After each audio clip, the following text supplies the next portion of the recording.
Welcome to TET preparation. TET preparation में आपका स्वागत है।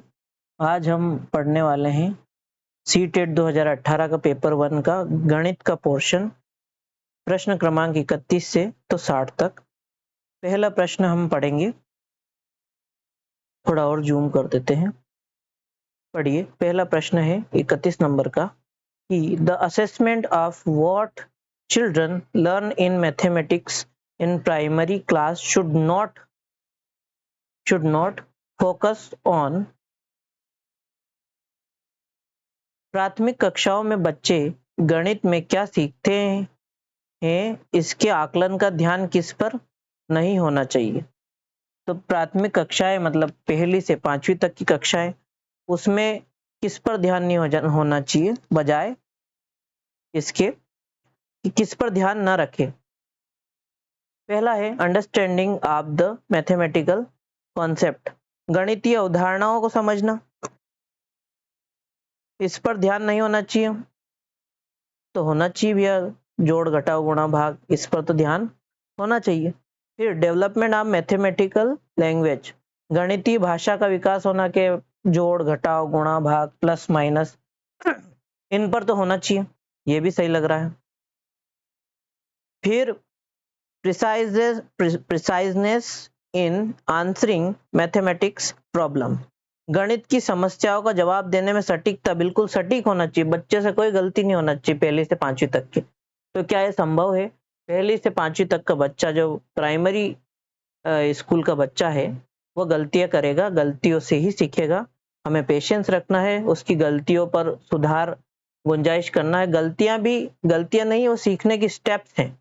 तो तीसरा वाला मुझे गलत लग रहा है, तो जो गलत लग रहा है वही सही होता है। डेवलपमेंट ऑफ रीजनिंग स्किल्स, तर्क कौशल का विकास, ये भी होना चाहिए कि भैया बच्चे को आपने सिचुएशन दी कि आपको 10 रुपये आपके पास है, आप दुकान पे गए, 5 रुपए की चॉकलेट खरीदी, 2 रुपए की पेन खरीदी, बताओ दुकानदार आपको कितने पैसे वापस देगा।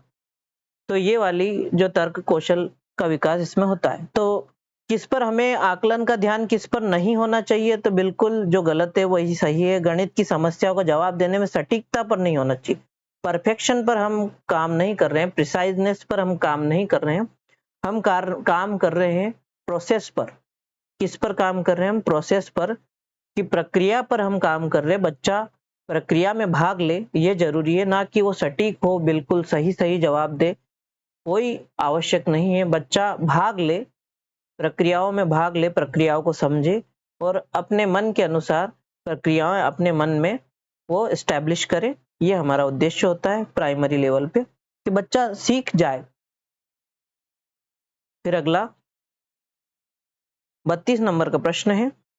इधर आपको ये ऑप्शन दिख रहे होंगे और इधर भी ऑप्शन थोड़े अगर मेरे होने से कट रहे हैं तो कोई बात नहीं, प्रश्न आपको दिख रहा है। 32 नंबर का प्रश्न है, What sequence of the following instructions should be followed in development of a mathematical concept in elementary class? Elementary class मतलब वही पहली से 5वीं। प्रारंभिक कक्षाओं में एक गणितीय अवधारणा के विकास में निम्नलिखित निर्देशों का अनुक्रम किस प्रकार किया जाना चाहिए। तो सबसे पहले क्या आना चाहिए और सबसे बाद में क्या आना चाहिए? 4 ऑप्शन दिए आपको। पहले ड्राइंग पिक्चर, चित्र बनाने आना चाहिए। शुरू में चित्र बनाने के लिए दे देना चाहिए क्या? यूजिंग सिंबॉलिक रिप्रेजेंटेशन, प्रतीकात्मक प्रतिनिधित्व का उपयोग करना। प्रतीकात्मकता तो सबसे आखिर में आती है, सिंबल प्लस माइनस ये कब आखिरी में सीखेगा बच्चा, सिंबल। फिर प्रोवाइडिंग एक्सपीरियंस, अनुभव प्रदान करना, बिल्कुल प्रदान करना है, अनुभव प्रदान करना है हमें। फिर एक्सप्लेनिंग थॉट लैंग्वेज, भाषा के माध्यम से समझाना। तो पहला क्या आना चाहिए? सबसे पहले आपके हिसाब से क्या होना चाहिए? तो सबसे पहले हमें पहले नंबर पे सबसे आना चाहिए कि हमें अनुभव प्रदान करना है। पहले नंबर पे अनुभव प्रदान करना है। फिर दूसरे नंबर पर क्या आना चाहिए? तो अनुभव प्रदान करने के बाद दूसरे नंबर पे आना चाहिए भाषा के माध्यम से उसको समझाएंगे कि देखो बेटा, 5 रुपए है तुम्हारे पास, 2 रुपए की तुमने चॉकलेट खरीदी, तुम्हारे पास कितने बचे। फिर उसके पश्चात चित्र बनाना इस प्रोसेस पे आएंगे और आखिर में आएंगे प्रतीकात्मक प्रतिनिधित्व का उपयोग करना, सिंबॉलिक रिप्रेजेंटेशन ये सबसे आखिर में आएगा, और एक्सपीरियंस प्रोवाइड करना है सबसे पहले आएगा। तो तीसरा और आखिरी में दूसरा, तो तीसरा ये है, आखिरी में दूसरा ये है।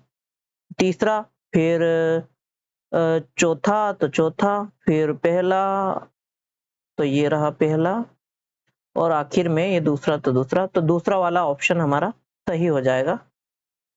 फिर अगले प्रश्न पे आते हैं। 33 नंबर का प्रश्न है, आपको दिख रहा होगा, और ये वाले अगर पोर्शन नहीं दिख रहा तो मैं पढ़ के आपको बता दूंगा। थोड़ा जूम आउट कर लेते हैं, ठीक, अब दिखेगा आपको।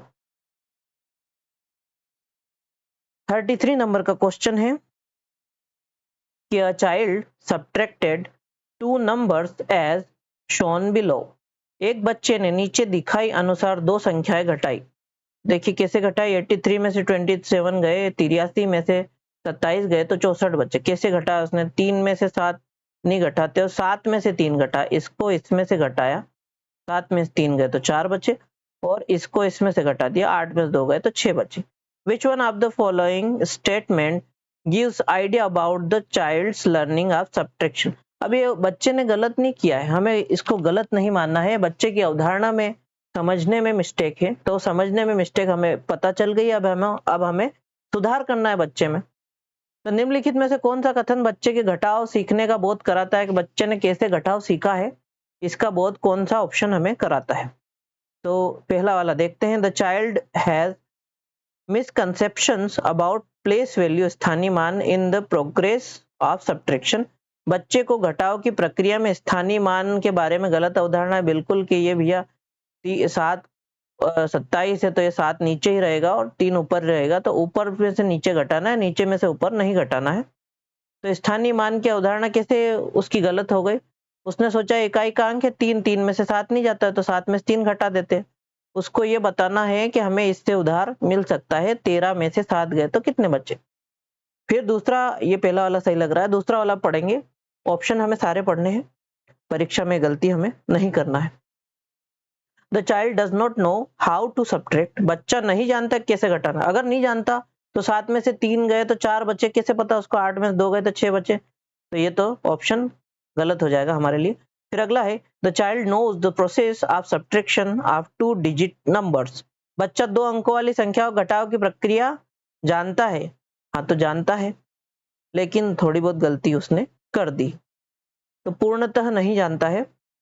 फिर अगला है चौथा option, it is a mistake and it can be rectified by repeated practice. यह गलती है और इसे बार बार अभ्यास करके सुधारा जा सकता है। ठीक है, बार बार अभ्यास करके सुधारा जा सकता है, लेकिन उसने गलती क्यों की, बच्चे के घटाव सीखने का बोध कराता है कौन सा ऑप्शन, तो बच्चे ने कैसे घटाव सीखा है उसका बोध कौन कराता है, कौन सा ऑप्शन करा रहा है, तो पहला ऑप्शन हमें बोध करा रहा है कि बच्चे को स्थानीय मान का ज्ञान थोड़ा कम है, उसके बारे में गलत अवधारणा है, तो हमें अवधारणा उसे सही करना है। फिर अगला प्रश्न, 34 नंबर का प्रश्न देखिए। 34 नंबर का प्रश्न है, arrange the following steps of cycle of learning and assessment in order. अधिगम और आकलन के चक्र में के निम्नलिखित चरणों को क्रम में व्यवस्थित कीजिए। ऐसे प्रश्न आम है, आते हैं कि चरणबद्ध बताइए, ये सब आते हैं। तो 34 नंबर का क्वेश्चन है, पहला ऑप्शन है teaching learning integrated with assessment. शिक्षण अधिगम के साथ एकीकृत आकलन करना। तो आकलन शुरू में करते हैं क्या हम, तो शुरू में तो नहीं करते। फिर planning and organize of teaching learning and assessment. शिक्षण अधिगम और आकलन की योजना बनाना। योजना सबसे सर्वप्रथम योजना बनाते हैं और उसका संगठन, तो सबसे पहले हम योजना बनाते हैं, ठीक है। फिर उसके बाद डेवलपिंग प्रोग्रेस रिपोर्ट, प्रगति रिपोर्ट का विकास, ठीक है। फिर reporting and communicating feedback of children learning and progress. बच्चों के अधिगम और प्रगति की प्रतिपुष्टि की रिपोर्टिंग और उसका संचार। तो हम रिपोर्टिंग है ना सबसे आखिरी में करते हैं, तो ये 4 नंबर पे आएगा और सबसे पहले नंबर पे क्या आएगा कि योजना बनाना, ये पहले नंबर पे आ जाएगा। तो पहले और चौथे, अब दूसरे नंबर पे क्या आना चाहिए? तो दूसरे नंबर पे आना चाहिए, पहले तो योजना बना ली, फिर एकीकृत आकलन कर लिया कि बच्चे को कितना याद है, फिर प्रगति रिपोर्ट तैयार कर ली उसकी, फिर आखिरी में अधिगम और प्रगति की प्रतिपुष्टि की रिपोर्ट और उसका संचार हमने कर लिया। तो पहले क्या आएगा? तो पहले 2 नंबर, तो 2 एक यहाँ भी है और एक यहाँ भी है, यहाँ भी है और यहाँ भी है 2। फिर दूसरे नंबर पे पहला आएगा, तो पहला ये गलत हो जाएगा, फिर तो ये भी गलत है, ये भी गलत है। तीसरे नंबर पे तीसरा, हाँ ठीक है। चौथे नंबर पे ये आ जाएगा, ठीक है, सही है। तो पहला ऑप्शन हमारा सही हो जाएगा। आइए अगला प्रश्न देखते हैं। प्रश्न नंबर 35, 35 नंबर का प्रश्न है। प्रश्न पढ़ते हैं। लिखा है, why are Roman numerals not commonly used in writing numbers like the Hindu Arabic numerals? Roman अंकों का उपयोग आमतौर पर हिंदू अरबी अंकों जैसी संख्याओं के लेखन में क्यों नहीं किया जाता? रोमन अंक आप सब जानते हैं, ये फर्स्ट है, second, third, fourth, fifth, sixth, ये क्या है? ये सब रोमन नंबर है।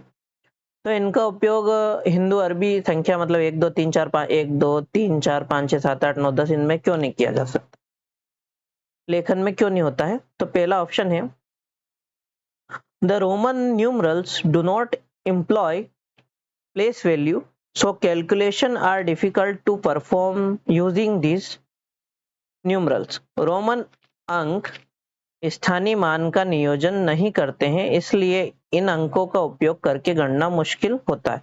ठीक है, ठीक बात है, इनमें प्लेस वैल्यूज हम नहीं, स्थानीय मान नहीं निकाल पाएंगे। फिर दूसरा है, पहला ऑप्शन सही लग रहा है। दूसरा है, Roman numerals are difficult to remember.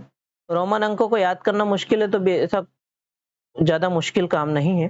फिर the formation of numbers using Roman numerals is a complicated task. Roman अंकों का उपयोग करके संख्याओं को बनाना एक जटिल कार्य है, तो ये भी उचित नहीं है, सिंपल ही है। Children get confuse with the English alphabet and Roman numerals. बच्चे अंग्रेजी वर्णमाला और रोमन अंकों के बीच भ्रमित हो जाते हैं, ये भी उचित आंसर नहीं है।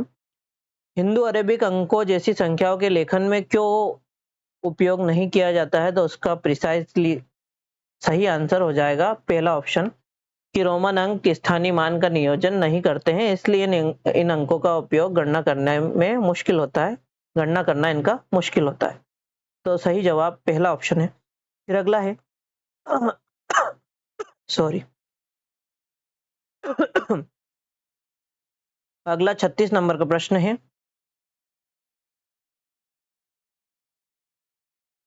दिख रहा होगा आपको ये वाला पोर्शन नहीं दिख रहा होगा, तो मैं थोड़ा जूम आउट कर दूंगा। 36 नंबर का प्रश्न है और मैं हिंदी में पढ़ भी दूंगा।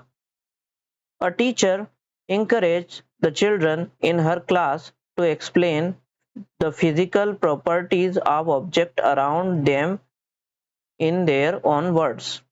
एक शिक्षक अपनी कक्षा के बच्चों को उनके परिवेश में मौजूद वस्तुओं के भौतिक गुणों को अपने शब्दों में समझाने के लिए प्रोत्साहित करता है, कि अपने आसपास के परिवेश की चीजें हैं, उनके भौतिक गुण क्या है, कैसे दिखते हैं, वो उनके बारे में समझाइए। What is the most appropriate objective of teacher to do such an activity with her students। अपने छात्रों के साथ ऐसी गतिविधि करने के पीछे शिक्षक का सबसे उचित उद्देश्य क्या होगा? उचित उद्देश्य हमें बताना है कि ऐसा करने को टीचर क्यों कह रहा है, ये क्यों कह रही है। पहला ऑप्शन है, it is a very interesting activity which can be performed in the free time of revisiting the concept of shape. Free time में काम करना है, फ्री टाइम में तो नहीं करवा रही वो। फिर यह एक बहुत ही रोचक गतिविधि जिसे आकार की अवधारणा को पुनः देखने के लिए खाली समय में किया जाता है। खाली समय में नहीं, ये क्लासरूम में भी कर सकते हैं एक्टिविटी, ऐसा कुछ नहीं है। पहला ऑप्शन थोड़ा उचित नहीं लग रहा है। दूसरा ऑप्शन देखते हैं। Children enjoy explaining the objects in their own language like they enjoy playing dumb डम कैरेट्स, बच्चे अपनी भाषा में वस्तु को समझाने का आनंद लेते हैं, जैसे डम शैरेट्स खेलने का आनंद ले रहे हैं। फिर तीसरा, it makes the children observe the physical properties of an object informally which depends their understanding about shapes. यह बच्चों को अनौपचारिक, बिल्कुल अनौपचारिक रूप से किसी वस्तु के भौतिक गुणों का निरीक्षण करने का अवसर देता है, जो आकारों के बारे में उनकी समझ को गहन बनाता है। बिल्कुल सही, ये ऑप्शन सही लग रहा है कि बच्चा ऑब्जर्व करे चीजों को और अपने हिसाब से कॉन्सेप्ट अपने बिल्ड करे, यही तो हम चाहते हैं। यही तो चाइल्ड सेंट्रिक एजुकेशन की खासियत है कि बच्चा स्वयं के कॉन्सेप्ट स्वयं ही डिजाइन कर लेता है, स्वयं ही समझ लेता है। चौथा वाला ऑप्शन देखते हैं, it is a useful activity which introduce a child to the shapes. यह एक उपयोगी गतिविधि है जो एक बच्चे को आकारों को परिचय कराती है। तो आकार के बारे में तो वो जानता है, तभी तो ऑब्जर्व करेगा। तो तीसरा वाला ऑप्शन हमें बिल्कुल सही लग रहा है कि बच्चा ऑब्जर्व कर रहा है फिजिकल प्रॉपर्टीज के बारे में इनफॉर्मली, अनौपचारिक तरीके से, और अंडरस्टैंडिंग अबाउट शेप्स के बारे में, वो आकारों के बारे में अपनी अनौपचारिक समझ बना रहा है।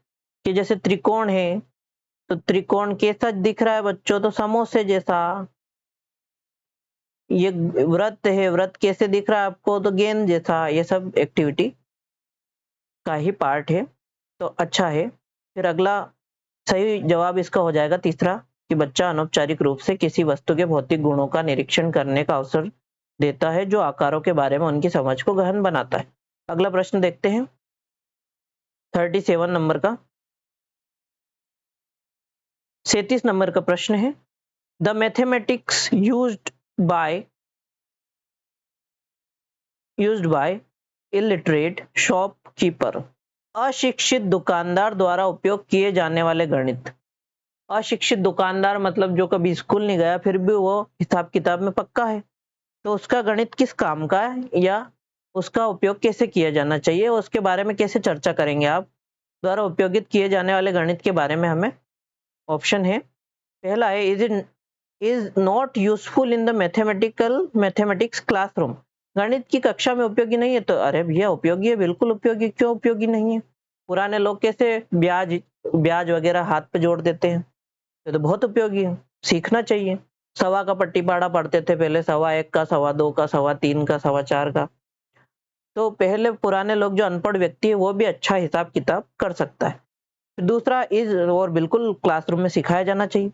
Is very useful in solving, और प्राइमरी कक्षा में जो है अनौपचारिक गणित अति आवश्यक है कि उनके माता पिता कैसे हिसाब किताब करते, पुराने व्यक्ति जो वृद्ध व्यक्ति हैं या जो पढ़े लिखे नहीं है वो कैसे हिसाब किताब करते, उसके बारे में ज्ञान होना अति आवश्यक है। और दूसरा option is very useful in solving all mathematical problems. सभी गणितीय समस्याओं को हल करने में बहुत उपयोगी है।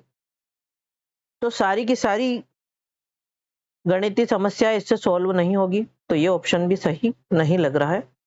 फिर has ambiguity and very low level of correctness in it. अशिक्षित दुकानदार द्वारा उपयोग किए जाने वाले गणित में अस्पष्टता और बहुत कम स्तर की शुद्धता है। तो शुद्धता तो होती है, वो ऐसा तो नहीं है कि जो वो सवाल करेंगे या सवाल जवाब करेंगे, जो हिसाब किताब करेंगे वो बिल्कुल गलत होगा, वो तो सही होगा। चौथा वाला ऑप्शन बचता है हमारे पास, should be discussed by the teacher in classroom as an alternate strategy in solving related problems. अशिक्षित दुकानदारों द्वारा उपयोग किए जाने वाले गणित की संबंधित समस्याओं को हल करने में वैकल्पिक रणनीति के रूप में कक्षाओं में शिक्षकों द्वारा चर्चा की जानी चाहिए, और प्राइमरी कक्षा में तो जरूर की जानी चाहिए। तो ये वाला सही है। हम बच्चों से प्रश्न कर सकते हैं कि उन लोगों ने कैसे जोड़ा होगा, उन्होंने कैसे जोड़ा होगा, आप भी सोचिए, उसके बारे में अनौपचारिक चर्चा होनी चाहिए। तो चौथा ऑप्शन 37 का बिल्कुल सही है। अगला प्रश्न आएगा 38 नंबर का, थोड़ा छोटा कर लेते हैं।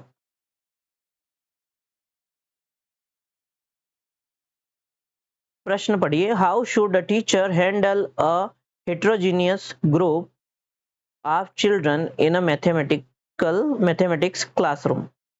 एक शिक्षक को गणित कक्षा में बच्चों की एक विषम समूह को कैसे संभालना चाहिए।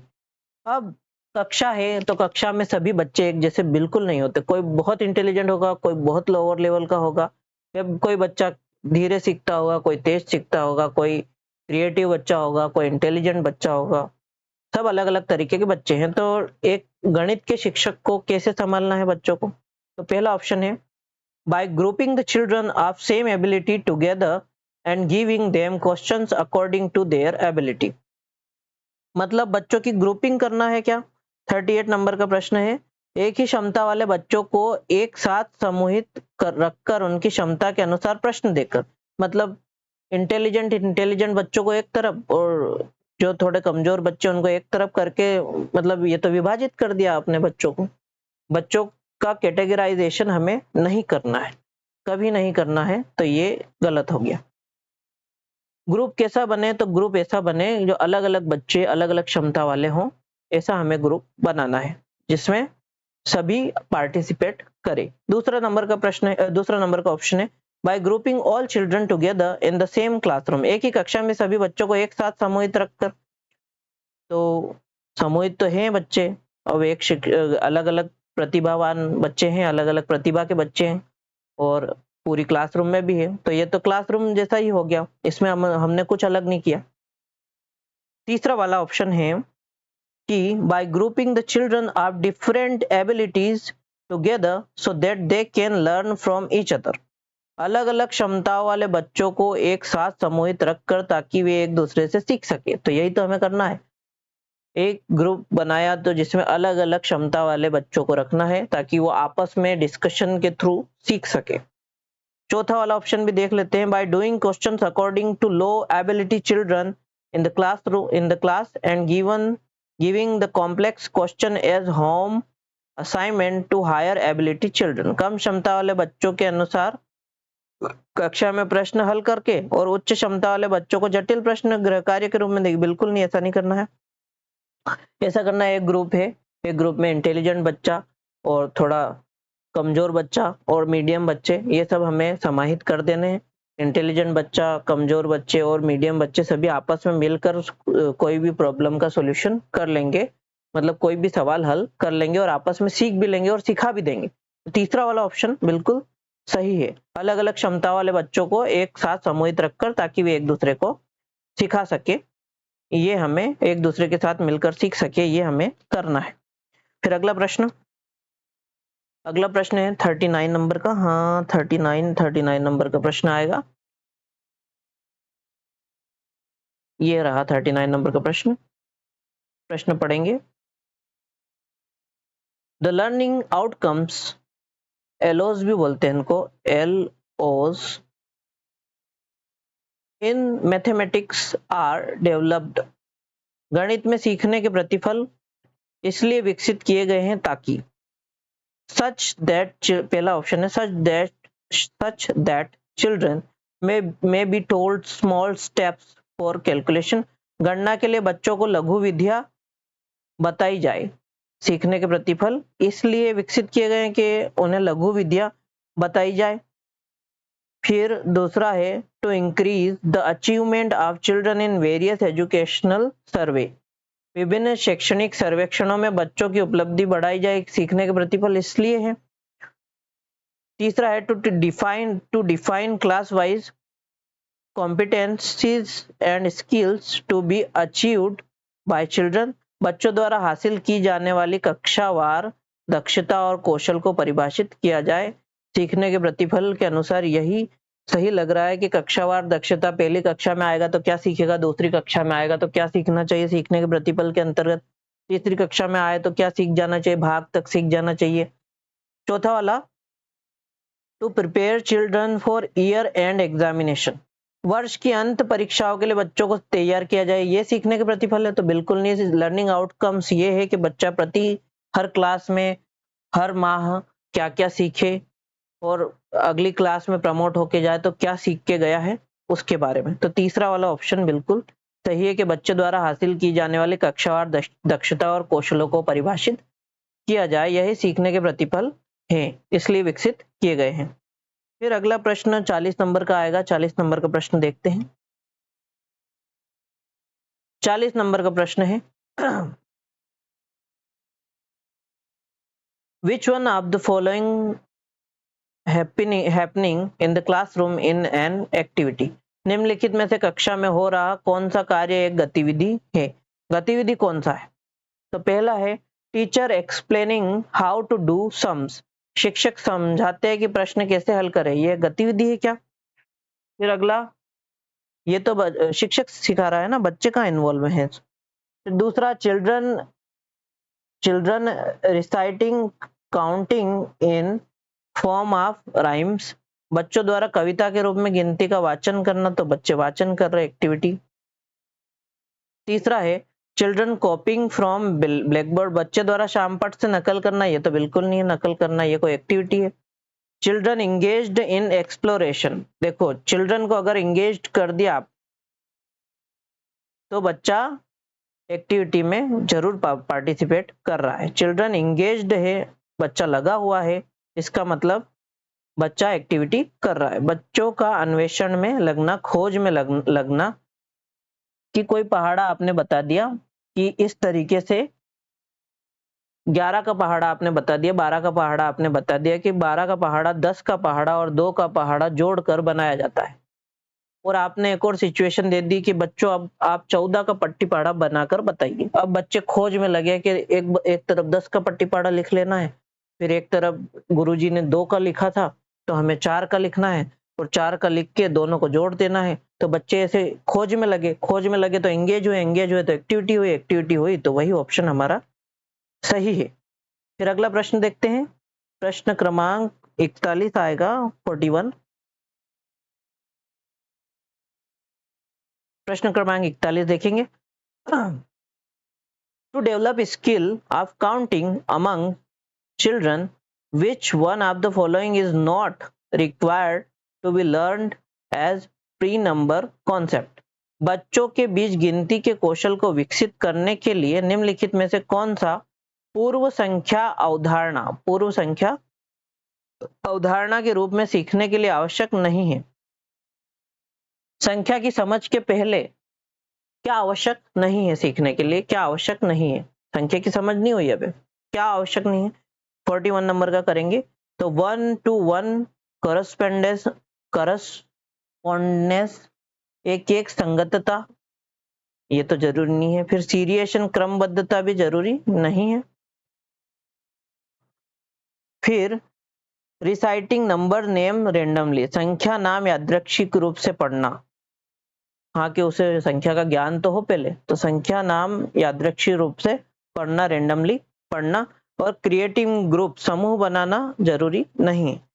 तो उसे कि बताओ 1 2 3 4 5 6 7 8 कुछ भी लिखा है तो आपने 4 पे उंगली रख दी कि ये क्या है, तो बच्चे बता देने चाहिए 4 है। तो ये हमें पहले पढ़ाना है।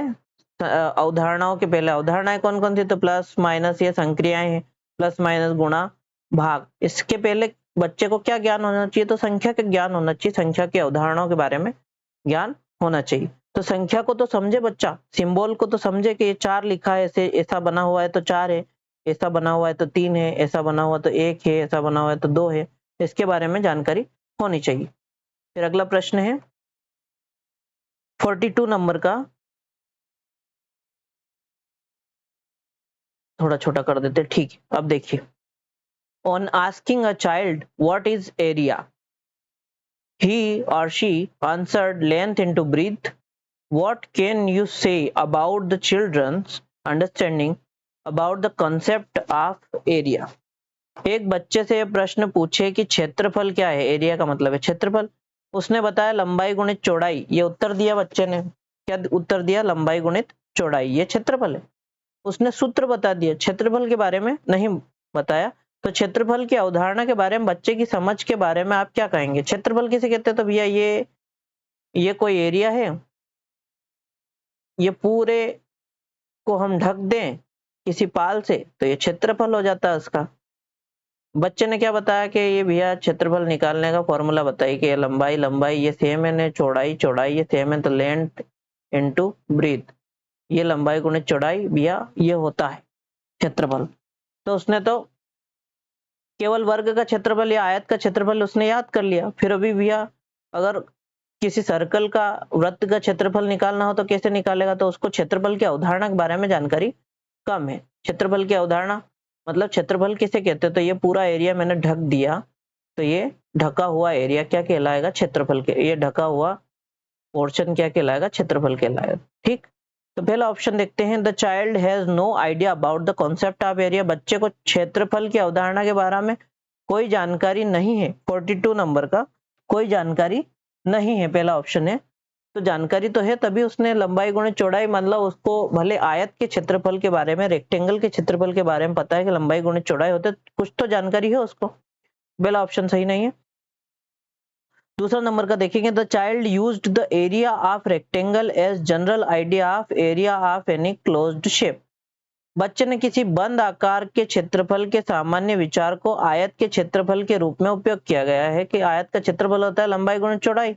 तो उसने एक समझ लिया और एक की अवधारणा बना ली उसने कि आयत का क्षेत्रफल ऐसे निकलता है लंबाई गुणित चौड़ाई से, तो बाकी सभी का भी ऐसे ही निकलेगा, ऐसा उसने मान लिया। तो ये वाला सही ऑप्शन लग रहा है कि बच्चे का मानना शायद ये है समझ के बारे में, ये हम कह सकते हैं। तीसरा वाला है, the child is right in saying area is length into breadth. बच्चा सही कह रहा है कि क्षेत्रफल लंबाई गुणित चौड़ाई है, लंबाई गुणित चौड़ाई होता है।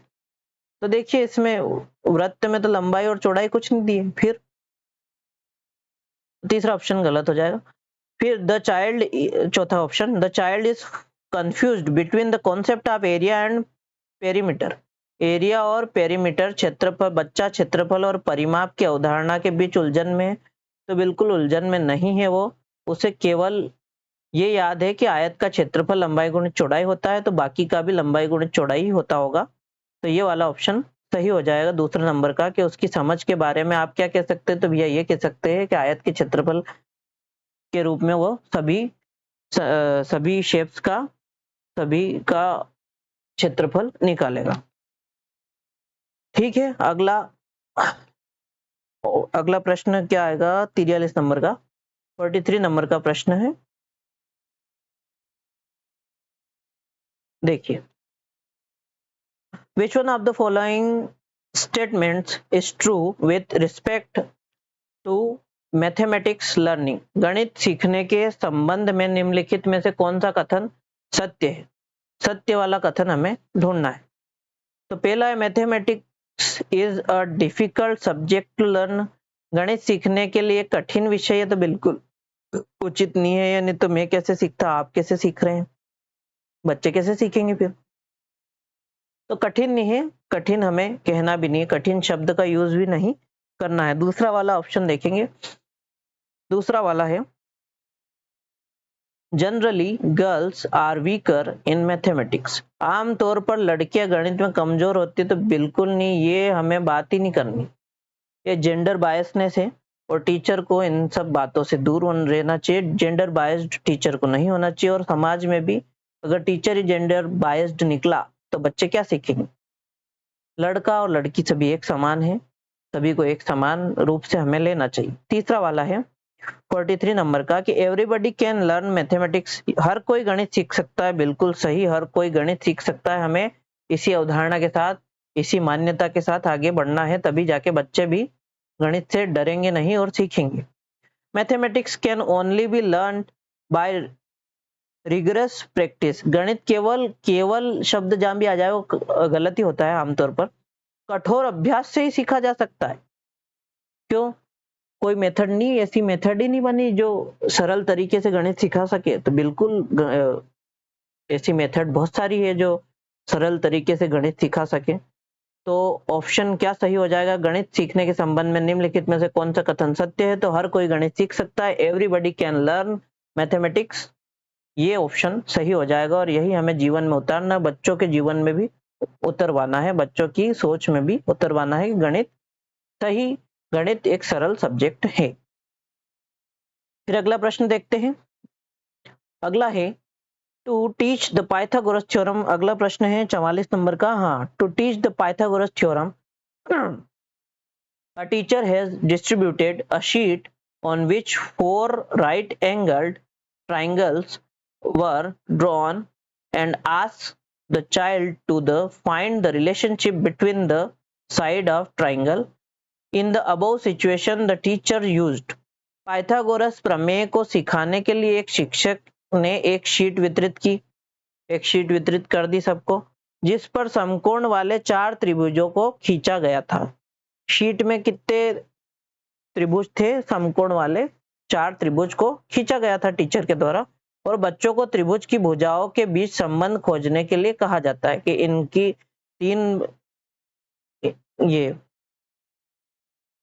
तीन भुजाएं हैं तो इनके बीच में संबंध बताओ बच्चों। तो ऐसे 4-4 दे दिए उन्होंने। उपयुक्त परिस्थिति में शिक्षक ने कौन सी विधि प्रयोग की है, हमें यह बताना है। इंडक्टिव मेथड, आगमन विधि प्रयोग की है कि डिडक्टिव मेथड, निगमन विधि। आगमन विधि मतलब उदाहरण से नियम की ओर, और निगमन विधि मतलब नि से नियम, आ से उदाहरण, नियम से उदाहरण की ओर। व्याख्यान विधि, लेक्चर दिया क्या टीचर ने? तो बिल्कुल नहीं दिया। लेबोरेटरी मेथड, प्रयोगशाला विधि, तो कौन सी विधि होगी? तो 44 नंबर का ऑप्शन है। तो उसने क्या दिया? पहले टीचर ने क्या दिया कि एक शीट दी, शीट में समकोण वाले त्रिभुज बना कर दिए 4-4। तो 4-4 त्रिभुजों को पहले उनने बताया, उदाहरण दिया कि ये 4 त्रिभुज है समकोण त्रिभुज वाले, इनके बीच में संबंध बताओ। इनके बीच में क्या संबंध है? तो बच्चे बताएंगे कि सर इसमें एक सीधी सीधी रेखा है, फिर एक लंबी रेखा है, और एक सीधी रेखा है, 2 सीधी रेखाएं दिख रही है, और एक टेढ़ी रेखा है, एक लंबी रेखा है। ऐसा वो बच्चे सोच सोच के बताएंगे। तो उदाहरण से नियम की ओर जा रहे हैं तो ये इंडक्टिव मेथड होगी, आगमन विधि होगी। तो आप परीक्षा के लिए ये इंग्लिश वाला याद रखें, इंडक्टिव मेथड, और डिडक्टिव मेथड मतलब निगमन विधि। निगमन विधि आपको बता दिया मैंने, नियम से उदाहरण की ओर, आगमन विधि उदाहरण से नियम की ओर, इंडक्टिव मेथड आप याद रखेंगे। अगला प्रश्न देखते हैं, 45 नंबर का प्रश्न आएगा, बिल्कुल 45 नंबर का प्रश्न आएगा। 45 नंबर का प्रश्न है, देखिए। Which one of the following statements is not true about concept maps? निम्नलिखित में से कौन सा कथन संकल्पना मानचित्र, कॉन्सेप्ट मैप, संकल्पना मानचित्र के बारे में सत्य नहीं है? कॉन्सेप्ट मैप आप लोगों ने भी डीएलएड या बीएड किया होगा तो बनाए होंगे। तो संकल्पना मानचित्र के बारे में क्या सही नहीं है, हमें यह बताना है। तो पहला है, 45 नंबर का प्रश्न है, पहला है concept maps represent a collection of interconnected concepts and links connecting them. संकल्पना मानचित्र अंतर संबंधित अवधारणाओं और उन्हें जोड़ने वाले लिंक का संग्रह प्रस्तुत करता है। तो संग्रह प्रस्तुत करता है कि संकल्पना मानचित्र। दूसरा है concept map should be constructed by teachers only, bye teachers only. संकल्पना मानचित्र केवल शिक्षकों द्वारा बनाया जाना चाहिए। अब हम क्लास में जा रहे हैं तो संकल्पना मानचित्र टीचर ही बनाएगा, टीचर बनाएगा, और टीचर एक कॉन्सेप्ट को ऐसे करके बच्चों के बीच में प्रस्तुत करेगा। ये मेन कॉन्सेप्ट है, इसके सब विषय यहाँ रख देगा, इसकी बातें रख देगा। फिर concept maps are hierarchically in nature. संकल्पना मानचित्र प्रकृति में पदानुक्रमित है? तो बिल्कुल नहीं है, पहला वाला भी गलत है। Concept map helps in linking prior knowledge to new instruction. संकल्पना मानचित्र नए शिक्षण को पूर्व ज्ञान से जोड़ने में सहायक है। तो संकल्पना मानचित्र कॉन्सेप्ट मैप्स के बारे में क्या सही नहीं है? तो केवल शिक्षक बनाएगा, केवल शब्द जहां भी आ जाए वो गलत होता है। तो हमें जो पहला ऑप्शन है संकल्पना मानचित्र के बारे में कि अंतर संबंधित होते हैं, उदाहरणों के बीच में होते हैं, तो ये देखिए ये बीच में एक मेन कॉन्सेप्ट है, और इसके बारे में हम थोड़ी थोड़ी जानकारी मिला दे। संकल्पना मानचित्र प्रकृति में पदानुक्रमित होते हैं? तो बिल्कुल होते हैं। संकल्पना मानचित्र नए शिक्षण को पूर्व ज्ञान से जोड़ने में सहायक होते हैं? तो बिल्कुल होते हैं। क्या सही नहीं है? तो केवल जब शब्द आ जाए, केवल शिक्षक ही बनाएगा कि बच्चे बना सकते हैं? तो दूसरा वाला सही नहीं है, जो सही नहीं है वही सही है। तो 45 नंबर का पूछा है कि क्या सत्य नहीं है, तो क्या सत्य नहीं है, तो दूसरा वाला सत्य नहीं है कि ओनली शब्द या केवल शब्द जो आ जाए वो गलत ही होता है। तो शिक्षक केवल शिक्षक बनाएगा तो केवल शिक्षक नहीं, बच्चे भी ऐसा बना सकते हैं। बाकी 3 अवधारणाएं जो दी हैं वो संकल्पना मानचित्र कॉन्सेप्ट मैप के बारे में सही है। अगला प्रश्न आएगा 46 नंबर का। तो 46 नंबर का प्रश्न है 2/3 4/5 है। 2/3 4/5 है, इसके बीच में कोई चिन्ह नहीं है, तो चिन्ह नहीं है कोई बात नहीं। तो इसको देखते हैं कैसे होगा। तो 2/3 इंटू 4/5, तो 3 5 जा 15 और 2 4 जा 8, 8/15 ऐसा आ रहा है क्या? इसके बीच में प्लस माइनस कुछ होना चाहिए, हो सकता है इसके बीच में प्लस हो।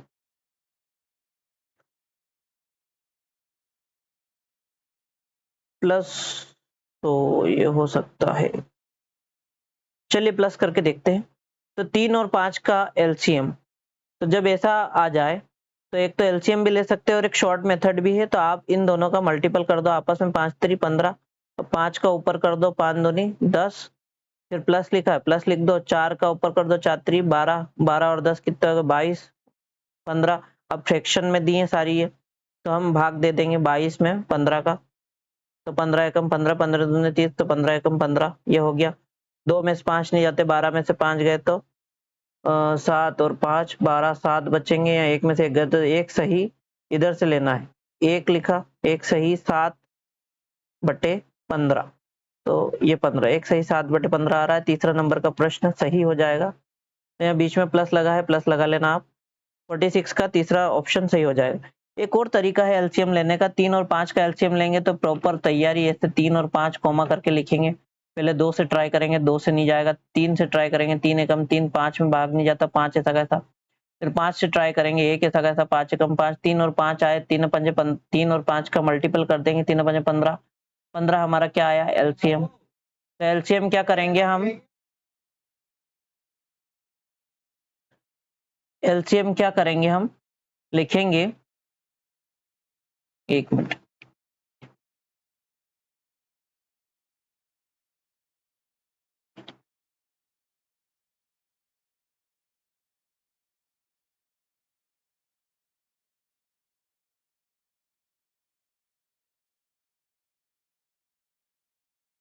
चलिए आ जाइए।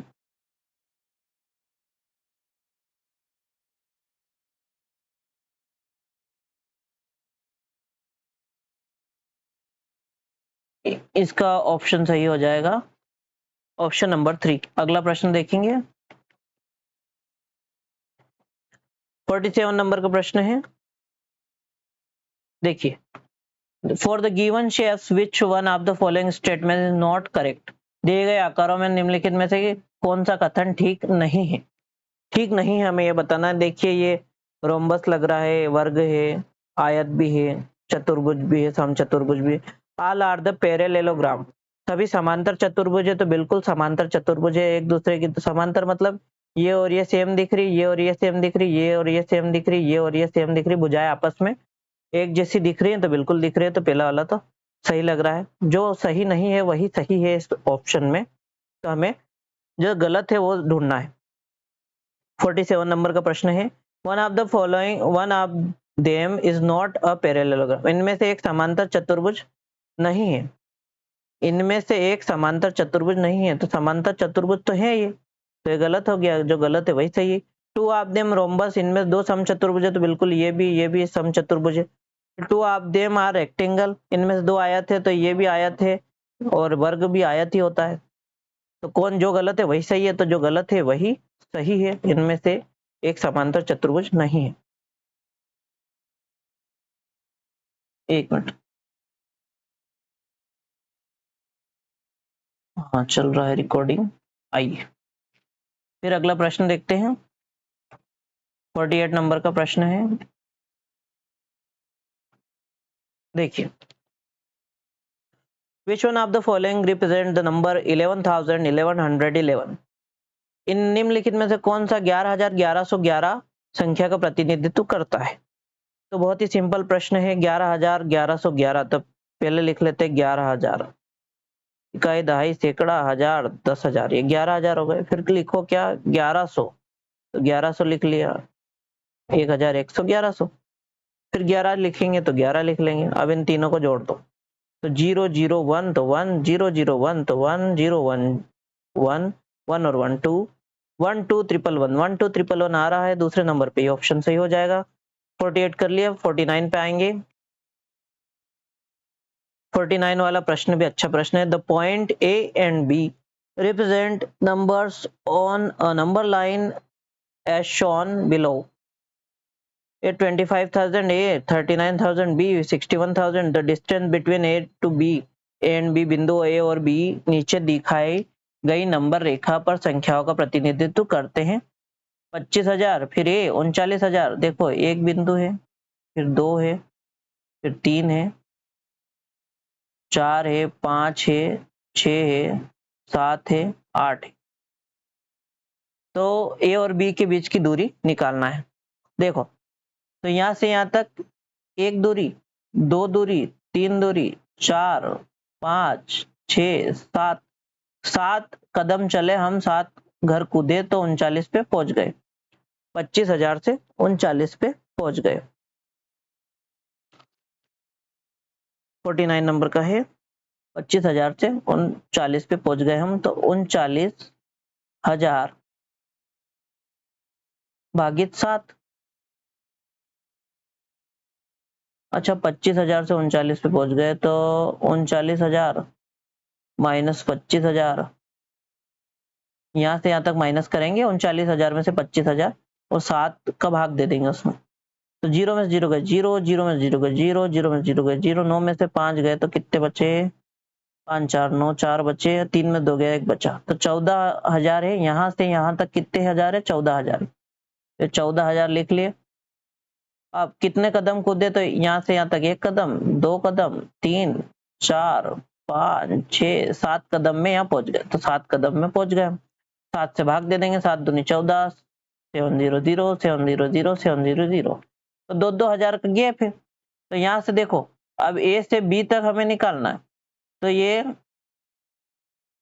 कलर दूसरा चूज कर लेते हैं, रेड कर लिया। देखो, यहाँ से यहाँ तक 1, ये 2, ये 3 4 5 6 7 8 9 10 11, कितने कदम, 11 कदम, मतलब 2,000 में 11 का गुणा कर देंगे। 11 दूना 22, कितने, 1 2 3 0, 3 0 हम लगा देंगे। 22,000 किस में आ रहा है, ऑप्शन नंबर 4 हमारा सही हो जाएगा। फिर से बता दूं मैं आपको, 25,000 से 39,000 हमने गिन लिए कि 7 कदम चले हम, 7 घर कूदे। 39,000 में से 25,000 हमने घटाए, 14,000 बचे। 14,000 में भाग दे दिया 7 का, क्योंकि 7 कदम चले तो एक कदम की हमें मालूम पड़ गई कि यहाँ से यहाँ तक कूदने में कितना है, तो 2,000 है। तो ऐसे 1 2 3 4 5 6 7 8, 1 से तो ए से तो बी तक हमने गिन लिए। ए से बी तक 11 कदम थे, तो 11 में गुणा कर दिया 2,000, तो हमें एग्जैक्ट वैल्यू 22,000 इकाई पता चल गई।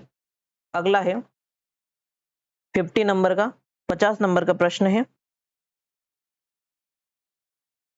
ये देखिए, लिखा है, how many packets of 1/16 kg sugar can be made from 3 rights to 1/4 kg of sugar। 3 सही 1/4 kg चीनी से 1/16 kg चीनी के कितने पैकेट बनेंगे। 3 सही 1/4 को पहले सही वाली फ्रैक्शन में जो बनाएंगे, कैसे बनाएंगे, तो 3 गुणा 4, 3 गुणा 4 और ये ऊपर वाला प्लस 1 अपॉन में 4, ऐसा कैसे, 3 चौक 12 और 1, 3 चौक 12 प्लस 1/4, तो 12 और 1 13/4 हो जाएगा। अब 13/4 केजी चीनी में से 1/16 केजी के कितने पैकेट बनेंगे, तो भाग दे देंगे, किसमें, इसमें भाग दे देंगे 1/16 का, तो 13/4 ऐसा का ऐसा इसमें भाग देंगे। तो आपने देखा होगा, पढ़ा होगा कि A/B अपॉन बी बटा या सी बटा डी कर लो, सी बटा डी हो, तो ये क्या हो जाता है, A/B इंटू डी ऊपर चला जाता है और सी नीचे आ जाता है। तो ऐसा सेम केस इसमें होगा, 13/4 ऐसा कैसा है, गुणा में ले जाएंगे तो 16 ऊपर चला जाएगा, 1 नीचे आ जाएगा। तो 1 की तो कोई वैल्यू है नहीं, यहाँ से काट देंगे, 4 चौक 16 और 13 गुणित 4, 13 गुणित 4 बटे में 1 मतलब 1 चौके 4, 13 गुणित 4, 13 गुणित 4 बचा, 13 चौक 52 होता है, 52 होता है, 52 हमारा सही ऑप्शन, सही आंसर हो जाएगा। फिर से बताऊं कि आपको, फिर से बता देते हैं, 3 सही 1/4 लिखा है, 3 सही 1/4, इसको सही वाली फ्रैक्शन ऐसे में लाना है। तो कैसे लाएंगे, तो 3 और 4, 3 और 4 इसका पहले गुणा कर देंगे, या 4 में 3 का गुणा कर दो, 4 में 3 का गुणा कर दो और 1 का जोड़ दो, 4 गुणा 3 और ये ऊपर जो 1 लिखा है इसको जोड़ेंगे, इधर जो लिखा रहेगा उसको जोड़ेंगे, अपॉन में 4 ऐसा का ऐसा। तो 4 3 12 प्लस में 1 है, अपॉन में 4 है, 12 और 1 13/4 हो गया। अब 13/4 के जी चीनी है, उसमें से 1/16 कितने कितने निकलेंगे, तो हम भाग ही देंगे, 13/4 में भाग दे दिया, 13/4 में भाग दिया 1/16 का। तो इसको सही करेंगे, 13/4 गुणा ये 16, 1/16 है डिवाइड में, तो 16 ऊपर चला जाएगा, 1 नीचे आ जाएगा, 4 चौक 16, 13 चौक 52, ये 52 आंसर हो गया हमारा। अगला 51 नंबर का प्रश्न है, 51 नंबर का प्रश्न है, 51 नंबर का प्रश्न, Harish started his journey at 1840 18:40 पे and finished at 22:20। The time taken is completing the journey is, Harish ने 18:40 पे अपनी यात्रा शुरू की और 22:20 पे समाप्त कर दी। यात्रा पूरे करने में लगा समय। तो क्या करेंगे भैया, तो सिंपल सा है, 22:20 कितना होता है, 10:30 10:20।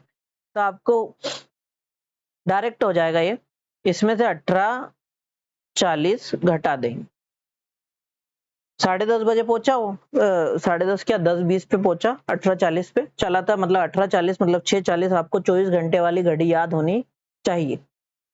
तो दोपहर के 12 के बाद जो 1 बजता है वो 1 नहीं बजता है, 13 बजता है, उसके बाद 2 14 हो जाता है, 3 15, 4 16, 5 17, 6 18, तो 18:40 मतलब 6:40, ये 17 हो जाता है, 7 बजे हो जाता है 19, 8 बजे हो जाता है 20, 9 बजे हो जाता है 21 और 10 बजे हो जाता है 22। तो 22:20 मतलब 10:20।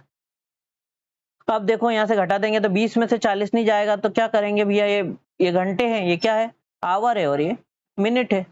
तो आवर 1 घंटा यहाँ से उधार ले लेंगे। तो क्या करेंगे हम, ये 2 है, 2 को हम 1 बना देंगे, 1 घंटा इधर उधार दे देंगे। तो 1 घंटा मतलब कितने मिनट, तो 60 मिनट, 60 मिनट 20 मिनट में जोड़ देंगे। तो 60 मिनट 20 मिनट में जोड़ेंगे तो कितने आएंगे, 60 में 20 जोड़े तो कितने हो गए, 80, कितने हो गए, 80 मिनट। 60 मिनट में 20 मिनट जोड़ेंगे तो कितने हो जाएंगे, 80 मिनट। तो इधर मिनट है, इधर घंटे हैं। तो 80 मिनट में से 40 मिनट गए, 0 में 0 गए, 0 8 में से 4 गए, 4 तो ये 40 मिनट, और यहाँ कितने 21 मिनट, 1 में से 8 नहीं जाएगा, उधार लेगा, 11 में से 8 गए, तो 8 से 9 10 11 3, और यहाँ कितने हो गए, 1 में से 1 गए, 0। तो 3 घंटे और 40 मिनट, 3 घंटे 40 मिनट, 3 घंटे 40 मिनट कहीं है ऑप्शन में, है भैया, पहला ऑप्शन है, तो यही सही हो जाएगा। ठीक है, आपको इसके लिए 24 घंटे वाली घड़ी याद होनी चाहिए, मैंने बता दिया है। दोपहर के 12 बजे के बाद 1 बजता है, उसको हम 13 बजे मानेंगे, फिर 2 बजता है 14 15 16, ऐसे 24 घंटे मान लेंगे। अगला प्रश्न, अगला प्रश्न है 52 देखेंगे, ये लिखा है 52, a bucket of capacity 2000 ml is to be filled by using containers measuring 200 ml and 300 ml. Which one of the following combination of container is not correct? Not correct पूछा है, for filling the bucket completely by the container of 200 ml and 300 ml. 200 ml 300 ml, 200 ml और 300 ml माप वाले बर्तनों का उपयोग कर 2000 ml, total मिला के क्या आना चाहिए, 2000 ml आयतन की एक बाल्टी भरनी है। 200 200 के और 300 300 वाले माप वाले बर्तन लेके हमें बाल्टी भरनी है। तो 200 ml और 300 ml के बर्तनों द्वारा क्रमशः बाल्टी भरने के लिए बर्तनों के निम्नलिखित संयोजनों में से कौन सा सही नहीं है? सही नहीं है, हमें वो वाला बताना है। तो ये रेशियो में 1:6, तो एक पहले कौन सा, एक किसके लिए होगा और 6 किसके लिए होगा? तो एक 200 ml के लिए होगा, 6 इसके लिए होगा। तो एक 200 गुणित 1 200 ml और इसमें 6 क्षेत्रीय 1800 ml। तो 1800 ml और 200 ml कितने हो गए? 2000 ml। तो ये पहला वाला तो सही है। अब हम उस गलत वाला ढूंढना है हमें जो सही नहीं है, तो ये वाला तो सही है। फिर दूसरा देखते हैं, दूसरा देखते हैं। दूसरा वाला है,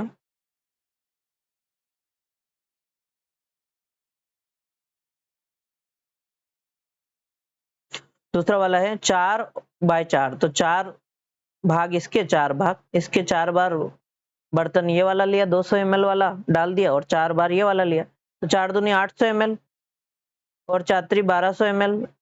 1200 और 800 कितने होते हैं? 2000 ml। तो ये भी सही है, ये भी सही है, पर हमें गलत वाला ढूंढना है। फिर अगला लेंगे, अगला वाला लेंगे। अगला है 7 और 2। तो 7 200 ml में और 2 300 ml के लिए। तो 7 दूनी कितने हो गए? 1400 ml। 1400 ml लिख लिए और 300 गुणा 2 कितने? 600 ml। 1400 और 600 ml कितने हो जाएंगे? 2000 ml। तो ये भी बिल्कुल सही है। फिर कौन सा सही नहीं है? कौन सा सही नहीं है वही हमें चूज करना है। आखिरी वाला देखो 6 और 3। तो 6 इसके और 3 इसके। 6 दूनी 1200 ml इसके हो गए और 6 3 3 900 ml इसके हो गए। 1200 और 900 9 तो 11 2100 ml हो गए। तो 2100 ml नहीं, हमें तो 2000 ml वाला देखना है। तो जो गलत है, सही नहीं है कॉम्बिनेशन, वो चौथा वाला है। तो चौथा वाला हमारा सही वाला ऑप्शन हो जाएगा। जो गलत है वही सही है। अगला 53 नंबर का आएगा, 53 नंबर का आएगा जी, बिल्कुल 53 नंबर का आएगा। 53 नंबर का देखते हैं।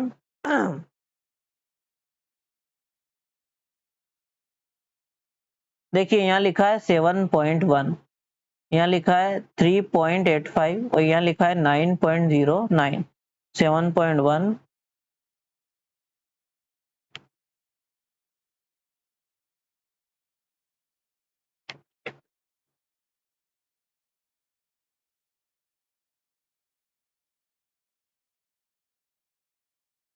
यहाँ लिखा है 7.1 या 3.85 और 9.09। ठीक, अब हमें पूछा है which one of the following,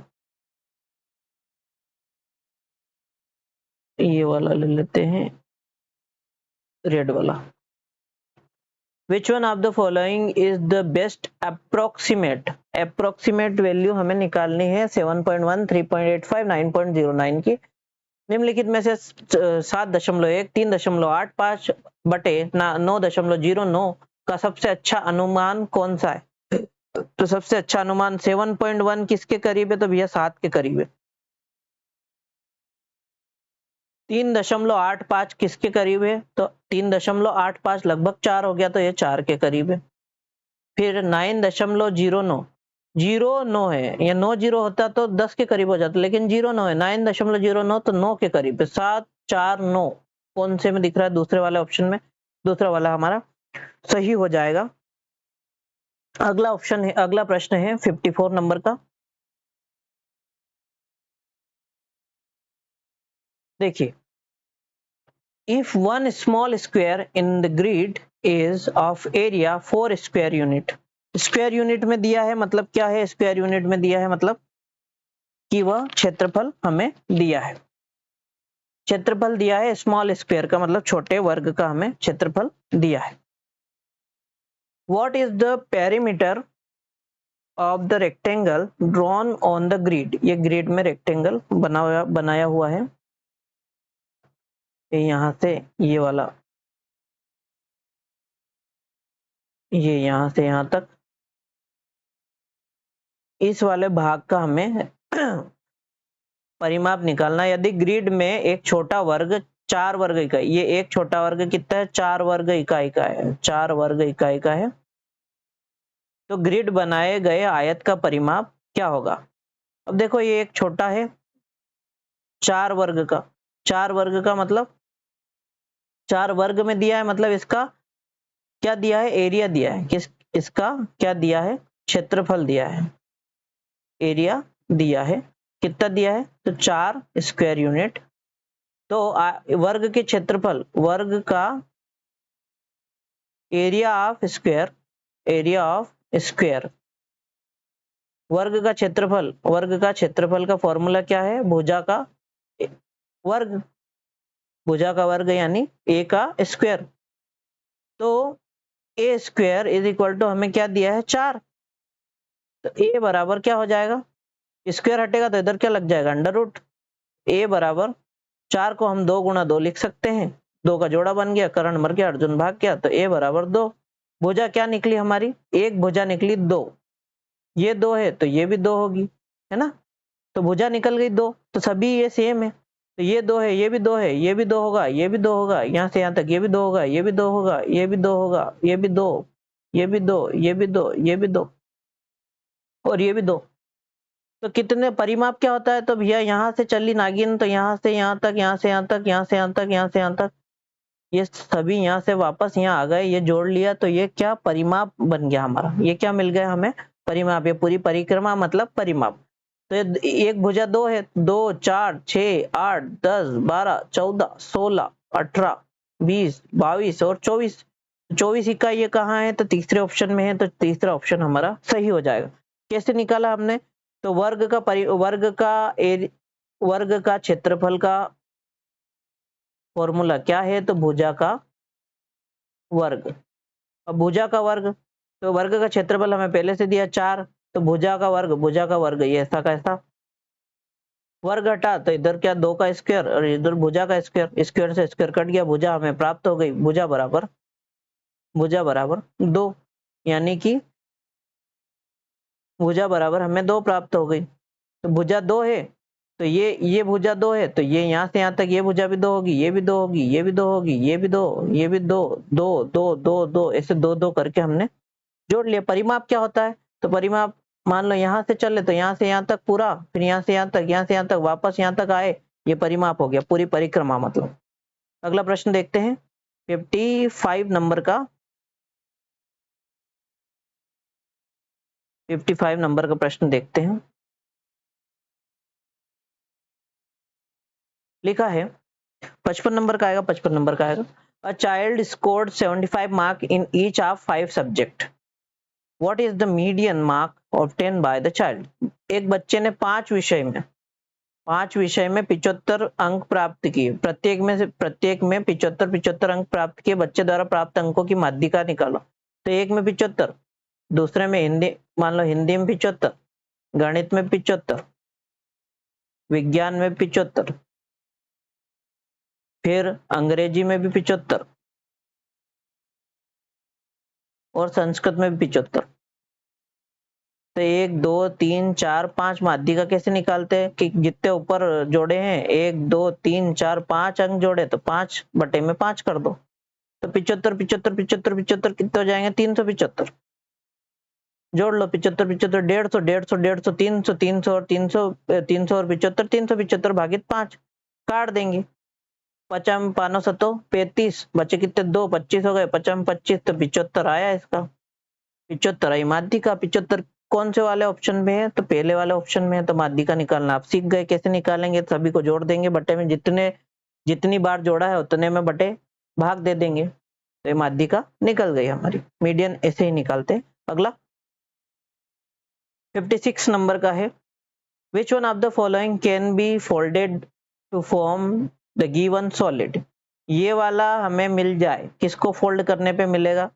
दिए गए ठोस को निम्न में से किसे मोड़कर बनाया जा सकता है? तो इसको मोड़ो तो ये मिलेगा क्या? या इसको मोड़ो, इसको इसके ऊपर मोड़ दो तो ये मिलेगा? तो नहीं, बिल्कुल नहीं मिलेगा। इसको आपस में मोड़ दो तो ये भी नहीं मिलेगा। तो इसको देखो, इसको इस पे मोड़ देंगे, इसको इस पे मोड़ देंगे, इसको इस पे मोड़ देंगे तो ये वाला शेप मिल जाएगा। दूसरा वाला सही है। फिर अगला 57 नंबर का प्रश्न है,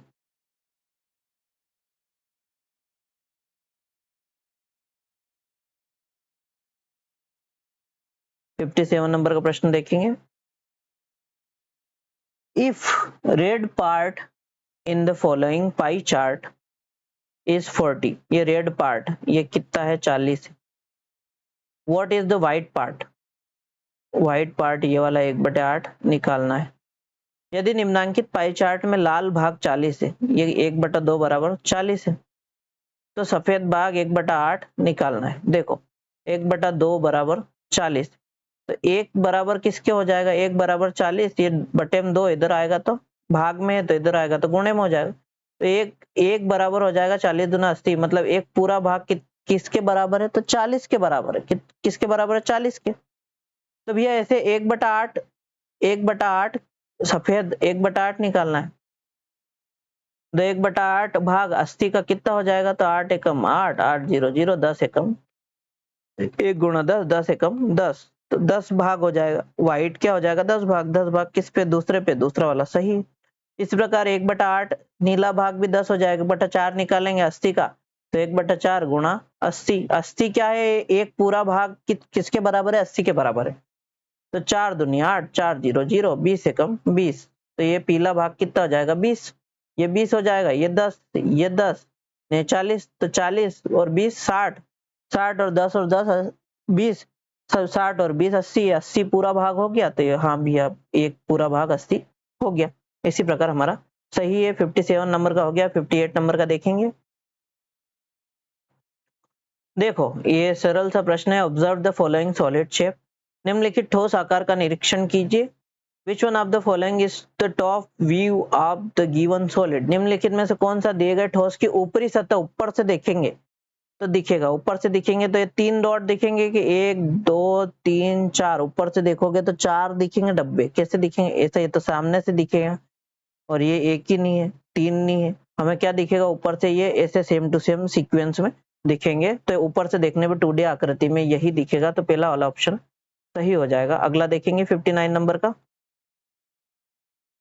59 नंबर का देखते हैं। विच one of the following cost more, निम्नलिखित में से किसकी लागत अधिक है। 200 पैकेट्स ऑफ ₹250 ईच, 250 रुपए के प्रत्येक पैकेट वाले 200 पैकेट, 250 का एक पैकेट, तो 200 पैकेट कितने के, ये ज्यादा होगा कि 250 रुपए प्रत्येक वस्तु के, 250 रुपए प्रत्येक वस्तु के 20 दर्जन, 20 दर्जन, एक दर्जन में कितने होते, 12, तो 20 दर्जन में 20 गुणित 12 हो जाएगा। कौन सा ज्यादा हो जाएगा, 25 दूना 50, 50 और कितनी, 1 2 3 0, 1 2 3 0। अब इसको जोड़ेंगे तो 25 दूना 50 और 12 पंजे 60, और कितने जीरो है, 1 2 3 जीरो आएंगे ना, 1 मिनट। 250 गुणा 12 दूना, पहले इसको जोड़ लो, 25 दूनी 50, यहां कर लेते हैं प्रॉपर। ये वाला तो आया 1 2 3, 1 2 3 और 1 0, इकाई दहाई सैकड़ा हजार 10,000, ये 50,000 आया है। ठीक है, इसको लिख लिया हमने 50,000। अब इसके लिए करते हैं। इसके लिए देखो 250 गुणा 20, 250 गुणा 20 कर लेते हैं पहले। तो 2 पंजे 10 और 2 पंजे 10, एक हासिल है, 2 दून 4 और 1 5, और 1 0 ये, 1 0 ये, 2 0 ये, 5,000 हो गए। 5,000 में किसका गुणा करेंगे, 12 का, तो 12 पंजे 60, और कितनी जीरो, 1 2 3 जीरो, 1 2 3 जीरो, 60,000 आए। तो 50,000 ज्यादा है कि 60,000, तो 60,000 ज्यादा है भैया, तो 60,000 ज्यादा है। तो ऑप्शन देखो इसमें नीचे दिए हैं, पहला वाला सही है। किसकी लागत अधिक है, पहले वाले की, दूसरे वाले की, दोनों की इक्वल है कि गणना नहीं की जा सकती, तो किसकी, दूसरे वाले की ज्यादा है, लागत दूसरे वाले की ज्यादा है, 60,000 है। कितनी है, 60,000। आखिरी प्रश्न देखेंगे। लिखा है the some of 1 minus 1 plus 1 minus 1 plus 1 minus 1 to even number of terms is, एक एक minus 1 plus 1 minus 1 plus 1 minus 1 का सम संख्यक पदों तक योग है। सम संख्या के पदों तक, तो देखो लिखा है 1, फिर माइनस 1, फिर प्लस 1, फिर माइनस 1, फिर प्लस 1, 1 माइनस 1 प्लस 1 फिर माइनस 1 फिर प्लस 1 फिर डेट इसके बाद लिखा होगा। तो देखो इसका स्थान कौन सा है, तो 1 नंबर पे है, ये 2 नंबर पे है, ये 3 नंबर पे है, ये 4 नंबर पे, 5 नंबर पे, इसी प्रकार चलता जाएगा। सम संख्यक पद मतलब इवन नंबर के पद, सम संख्यक पद कौन से हो जाएंगे, तो 2 नंबर पे ये है, 4 नंबर पे ये है, और इसके बाद कोई आएगा तो -1 आएगा, ये 6 नंबर पे होगा, फिर +1 आएगा, ये 7 नंबर पे होगा, ऐसे चलता जाएगा। तो सम संख्यक पदों तक योग ज्ञात करना है। तो सम संख्यक पद 2 भी है, 4 भी है, तो हम 4 तक जोड़ लेते हैं। 1 -1 +1 -1, ये प्लस का है, प्लस माइनस ये कट गया, प्लस माइनस ये कट गया, आया क्या 0। भले इन दोनों को जोड़ लो, 2 तक जोड़ लो, तो सम संख्या है ना, सम संख्या एक तो ये है, एक ये है, एक ये है, 6 तक जोड़ के देखते हैं। तो 1 -1 +1 -1 +1 -1, प्लस माइनस कट गया, प्लस माइनस कट गया, प्लस माइनस कट गया, बच्चा 0। इन दोनों को जोड़ लो, 1 से 2 तक, 2 भी तो सम संख्या है, तो 1 -1, 1 में से 1 गया 0। तो आंसर कुल मिला के क्या आ रहा है, सम संख्यक पदों तक 0 आ रहा है। अगर वो विषम संख्यक दे देते तो विषम संख्यक पदों तक, तो विषम संख्या क्या है 3 तक, तो 3 तक जोड़ लो, 1 -1 +1, तो प्लस माइनस कट गया बच्चा 1, तो 1 आता है इसका आंसर। फिर विषम संख्या में 1 आंसर आता, विषम में क्या आता 1। ठीक है, 60 क्वेश्चन हो गए। इसकी आंसर की मैंने नीचे दी है आपको, इस पीडीएफ में आपको मिल जाएगी। पीडीएफ आपको मेरे टेलीग्राम चैनल और व्हाट्सएप चैनल पर मिल जाएगी। इसी तरह के अन्य वीडियोस के लिए लाइक शेयर सब्सक्राइब कर देना आप, और बेल आइकन पर क्लिक करके ऑल पर सेट कर लीजिए, ताकि आने वाले सभी वीडियोस की नोटिफिकेशन सबसे पहले आपको मिल सके। प्रीवियस ईयर क्वेश्चंस और भी मैं लाने वाला हूं, और भी सब्जेक्ट्स के, ईवीएस के भी लाएंगे, संस्कृत के भी लाएंगे, इंग्लिश के भी लाएंगे, हिंदी के भी लाएंगे, सबके लाएंगे। तो आप सब्सक्राइब कर लीजिए, अधिक से अधिक लोगों को शेयर कीजिए, और सब्सक्राइबर मेरे बढ़वाइए, ताकि मुझे भी हेल्प मिल सके। धन्यवाद। जय हिंद, जय भारत, वंदे मातरम। कल मिलते हैं।